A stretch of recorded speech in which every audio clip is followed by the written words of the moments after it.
En la última década, los flujos migratorios que van del sur al norte global han venido aumentando vertiginosamente. Las guerras, la desigualdad y ahora la pandemia han acentuado este movimiento de personas que buscan mejores condiciones de vida, mientras que en los centros de poder, los discursos antimigrante han venido ganando fuerza y se han venido materializando en un conjunto de políticas basadas en el racismo y la exclusión. Según datos de la Agencia de Naciones Unidas para los Refugiados, los desplazamientos forzados han crecido de forma drástica en los últimos 10 años. Fíjense en un dato, en el año 2009 eran unos 43 millones los desplazados en lo largo y ancho del planeta. 10 años después, en 2019, esa cifra alcanzaba los 70 millones, representando el 1% de la población. Es decir, el 1% de la población había tenido que abandonar sus hogares por motivos de persecución, desplazamiento forzoso. Además de eso, la situación ha creado trabajadores de estas personas, trabajadores migrantes en otros países no originarios. Representan más de 150 millones de trabajadores migrantes en el mundo. El 50% de ellos se encuentran en Estados Unidos y en países europeos. Sin embargo, las políticas antimigratorias y el rechazo a derechos y servicios básicos para estas personas que representan una cuantía muy amplia de la economía de estos países sigue siendo rechazada a estas poblaciones desplazadas.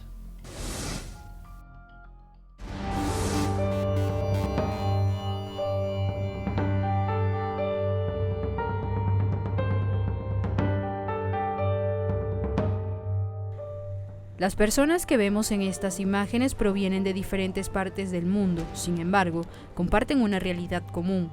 Son personas que han vivido duras condiciones de pobreza, que huyen de la violencia, de la desigualdad, de la guerra, pero que además son racializadas y provienen de países pobres y periféricos.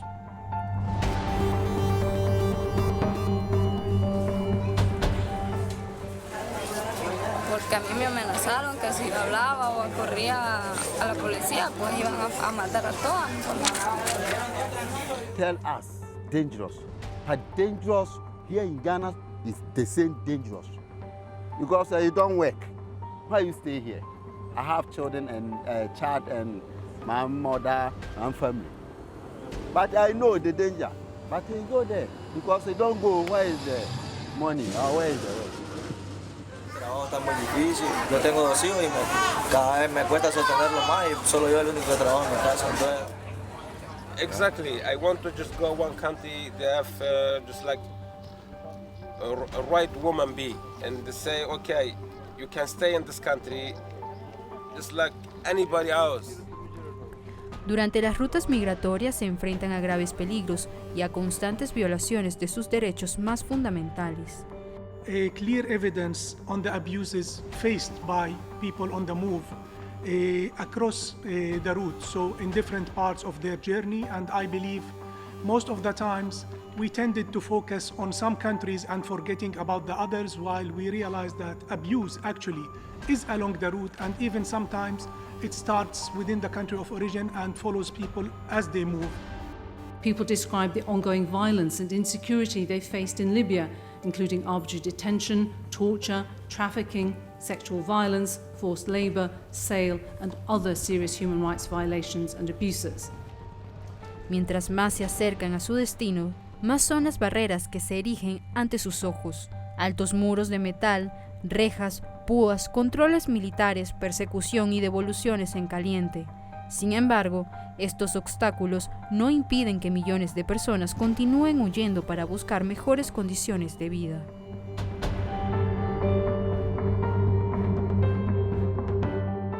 My organization, UNHCR, issues a report on the situation of forced displacement of the previous year, of 2019. And unfortunately, one more time, this is a trend that has been going on since 2012, the figures are higher than the year before, which means that there's been more conflict, there's been more violence that has pushed people away from their homes. Los países donde se originan los flujos migratorios también comparten una realidad común. Son regiones que durante los siglos pasados fueron colonias y en donde actualmente existen profundos vínculos de dependencia económica en relación a los países del norte global.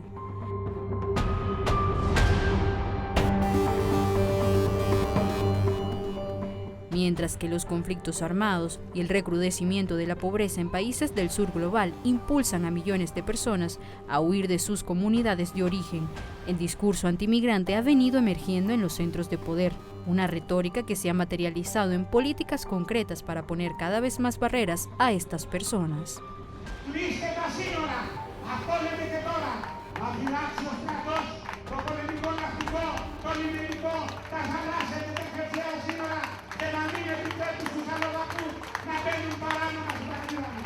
We have people coming into the country or trying to come in. We're stopping a lot of them. But we're taking people out of the country. You wouldn't believe how bad these people are. These aren't people. These are animals. And we're taking them out of the country at a level and at a rate that's never happened before.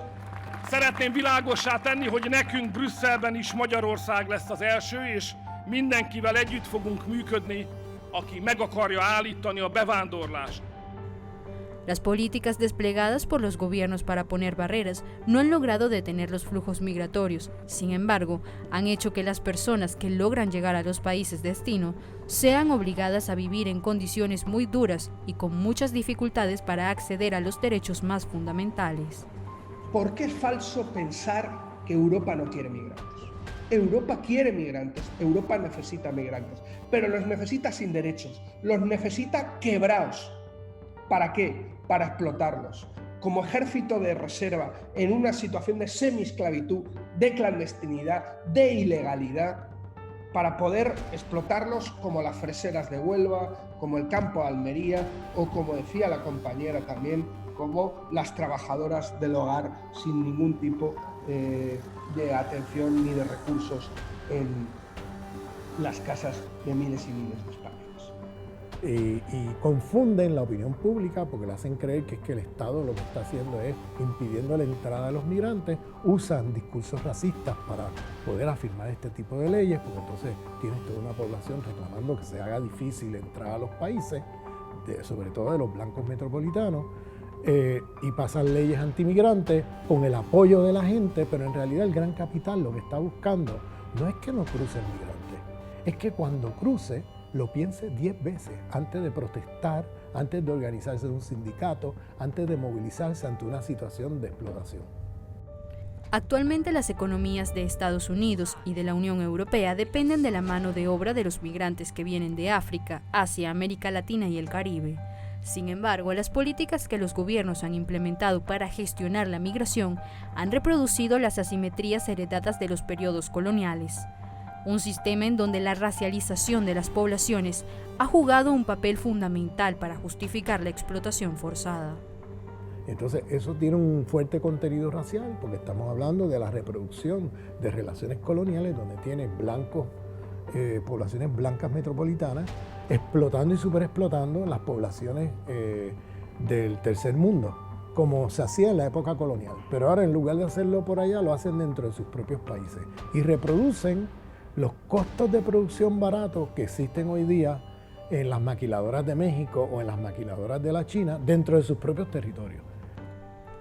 Las políticas del gobierno de Donald Trump han cristalizado el discurso excluyente de supremacistas blancos, una política que más que detener los flujos migratorios, lo que ha hecho es reproducir prácticas colonialistas y racistas que colocan a las personas migrantes en una situación de extrema vulnerabilidad.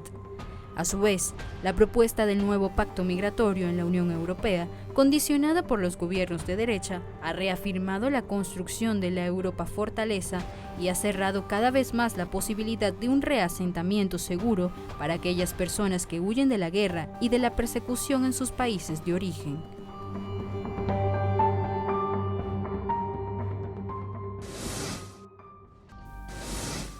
Las personas migrantes se han convertido en sectores básicos para las economías, principalmente del norte, donde sigue imperando en muchos sectores fenómenos racistas, pero también fenómenos colonialistas. Hoy le vamos a contar la historia de Daniela Ortiz, una artista que se tuvo que venir hacia España, hacia Barcelona, lo hizo desde Perú. Aquí inició también una batalla antirracista y anticolonial para mostrar de que esos movimientos racistas y xenófobos seguían perjudicando a los sectores más vulnerables, sectores vulnerables que generaban grandes riquezas económicas a los países europeos y que hicieron de países como por ejemplo el de España que creciesen sus economías. Además de eso, cuando las crisis afectaron a este país, España, muchas de estas personas se vieron obligadas a salir o incluso no recibieron la protección del Estado pese a haber contribuido de forma económica. La historia de Daniela cuenta una lucha contra el colonialismo, pero también contra la persecución contra las personas migrantes en el Estado español. A mediados de julio, militantes antirracistas se congregaban en la Plaza de Colón de Madrid, en España, para colgar de la estatua de Cristóbal Colón una pancarta para denunciar los genocidios más grandes de la historia de Latinoamérica, bajo el lema "Fuego al orden colonial". Desde que el movimiento Black Lives Matter pusiera en el punto de mira las políticas raciales, las manifestaciones de este tipo han ido en aumento en todo el mundo. En España, el debate de la representación que tienen hoy en día los monumentos coloniales acabó ensañándose con Daniela Ortiz de Ceballos. Regularización, ya. Regularización, ya. Regularización, ya.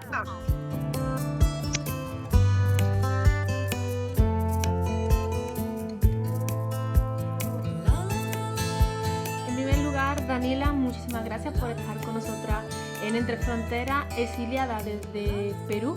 Y una de las primeras cosas que quería preguntarte era, bueno, poniendo sobre la mesa todo el movimiento Black Lives Matter sobre las políticas racistas y sobre las prácticas racistas que se han cometido también en Estados Unidos y en otros países, también poner sobre la mesa esa decolonialidad de la que habla y saber si realmente todavía nos encontramos en unas situaciones sociales y políticas coloniales. Definitivamente la respuesta es sí. Estamos ante un contexto en donde el sistema colonial ha buscado su manera de reformularse.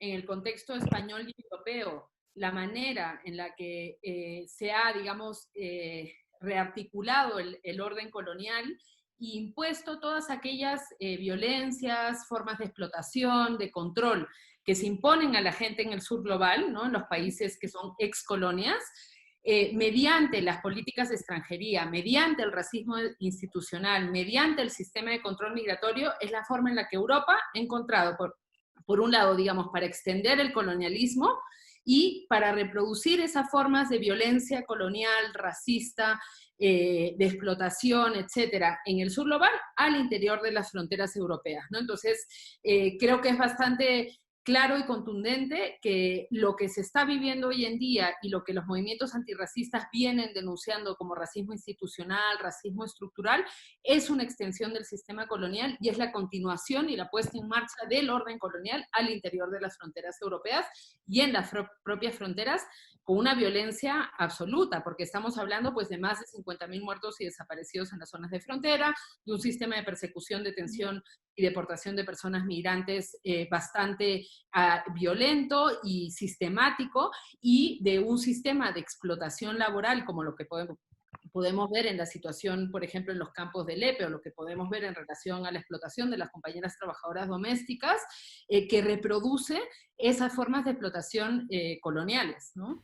Claro, Daniela, pero ¿de qué forma realmente podemos comparar, si se puede comparar ese control migratorio que estamos viendo ahora en muchos países, concretamente hablando de España, y con esa militarización de la frontera, si se puede comparar con el colonialismo? Como te explicaba, es la forma, digamos, la nueva forma en la que Europa articula la violencia que viene ejerciendo. La primera cuestión para ver el carácter colonial del sistema de control migratorio es que a quienes afecta son a personas racializadas provenientes de las excolonias, y que esos procesos migratorios tienen que ver también con una explotación y un control colonial de los territorios de donde provienen esas personas. Por otro lado, la argumentación política, mediática, la discusión que se ha instalado alrededor del control de fronteras para legitimarlo es sumamente racista y colonial.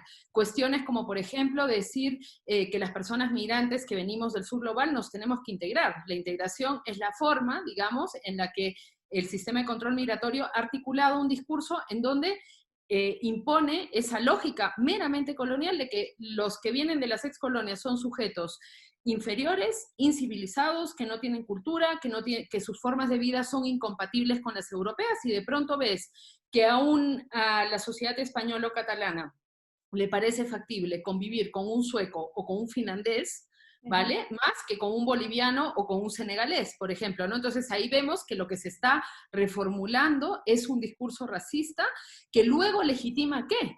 Legitima que se asesinen las fronteras, ¿no? Legitima que se ejerza un tipo de violencia que no es, por ejemplo, la muerte en las zonas de frontera, no es producto de un error, no es producto de un mal funcionamiento del sistema, sino es producto de toda una serie de políticas impuestas y creadas por la Unión Europea, por los Estados miembros, por agencias como Frontex, ¿no? Que han sido decididas. Ellos saben perfectamente que la gente se está muriendo en las fronteras, y cuando cierran una zona de frontera y dejan abierta una más peligrosa, saben que lo que van a hacer es forzar a la naturaleza a ejercer esa violencia y a matar a esas personas, ¿no? Entonces, por ejemplo, en el contexto español, ¿cuándo comienzan las primeras muertes? 2 años después de la imposición de la ley de extranjería, y ahí es donde el movimiento antirracista dice, si las muertes empiezan 2 años después de la imposición de la ley de extranjería, la única solución a que pare la violencia en las zonas de frontera es aboliendo esa ley de extranjería, aboliendo ese sistema de control migratorio. Y también creo que es bien importante ver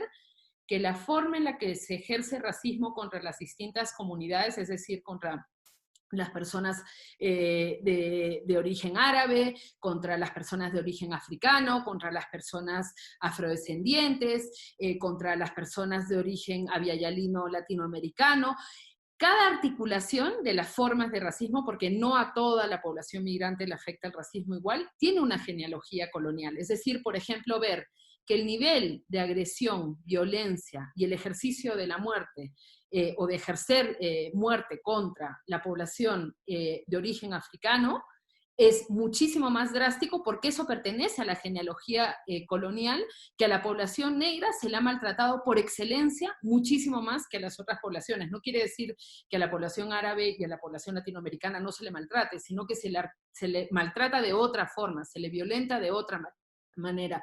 Y cuando vemos de dónde vienen esas violencias, vemos que es una genealogía netamente colonial, ¿no?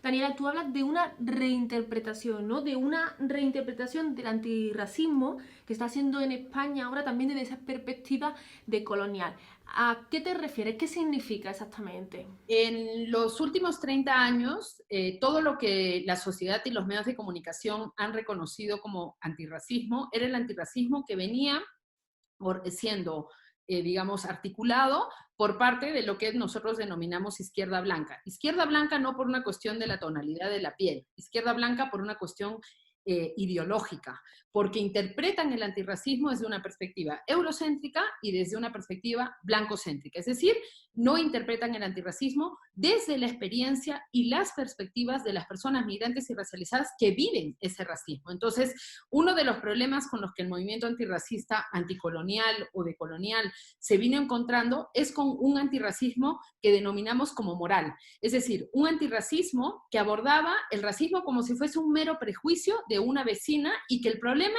era un problema de mala educación, un problema de que la gente no conocía, tenía miedo al otro, ese tipo de discursos. Cuando el movimiento antirracista lo que principalmente quiere denunciar es que el racismo obviamente también es una cuestión social y de prejuicios, pero el peor racismo que se ejerce y la peor violencia y, digamos, el sistema por excelencia es una cuestión institucional y estructural. Es decir, el racismo se ejerce por parte de unos marcos legales creados por una clase política y ejercidos por unas instituciones. Entonces, para poner un ejemplo, el antirracismo moral que venía llevando a cabo la izquierda, digamos, más generalizada en el contexto español, solamente catalogada como racista, que en el metro te digan Sudaca, vete a tu país, ¿no? Y eso es lo único que reconoce como racismo. Pero que la Oficina de Extranjería tenga los mecanismos legales, utilice toda una serie de requisitos creados precisamente para ilegalizarte y tenga todo un mecanismo legal, institucional y policial para efectivamente mandarte a tu país, no estaba siendo denunciado.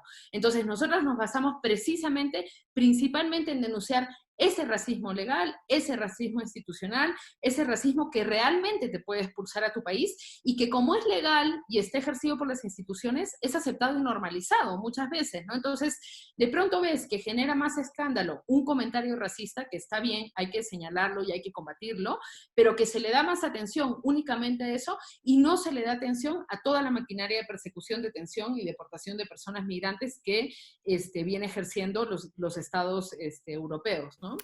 Daniela, por último, para terminar, seguro que una de las preguntas que están haciendo muchas de las personas que nos están viendo, tú como militante, ¿de qué forma reivindicáis que se puede hacer memoria y también justicia? Sí, bueno, en cuanto a los caminos de lucha, lo principal a lo que apela el movimiento antirracista es a la abolición del racismo institucional, a la abolición de la ley de extranjería, a la abolición de todos aquellos mecanismos legales creados por la Unión Europea, los Estados miembros, las autonomías y los ayuntamientos para poder ejercer violencia contra la población migrante y racializada. Por otro lado, y una de las cuestiones creo más importante es el proceso también de reparación y de justicia en relación a las familias que han perdido personas en las zonas de frontera producto de una política decidida e impuesta por Europa y con unos responsables.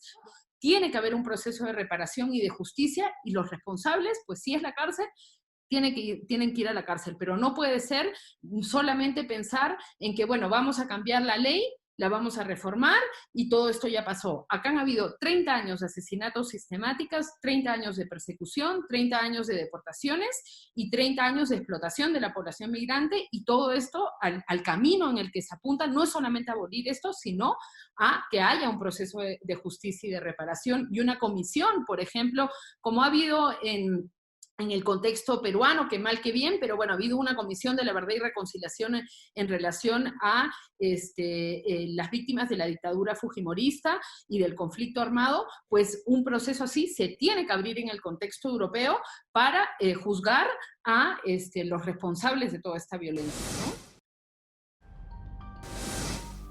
La invasión de América acabaría con siglos de expolio a los recursos y también al patrimonio histórico, natural y también el patrimonio cultural de las poblaciones originarias de América Latina. Continuaría también siendo un modelo político que se externalizaría y que llegaría también al continente africano. El colonialismo allí supuso la extorsión también de los recursos y de las poblaciones que acabaron en manos principalmente de los estados europeos. La realidad es que esas políticas de colonialismo se trasladaron siglos después y en el día de hoy vivimos continuas y políticas muy parecidas, políticas que nos retoman aquellos años, países que tratan de imponer su ideología, pero también sus sistemas económicos y sociales. Realidades que han hecho que los desplazamientos de las personas se sigan produciendo en el mundo. Políticas que obligan a personas a abandonar sus hogares, hogares que quedan vacíos, y luego estas personas repercuten también en los beneficios de esos estados que siguen imponiendo su imperio al resto del mundo.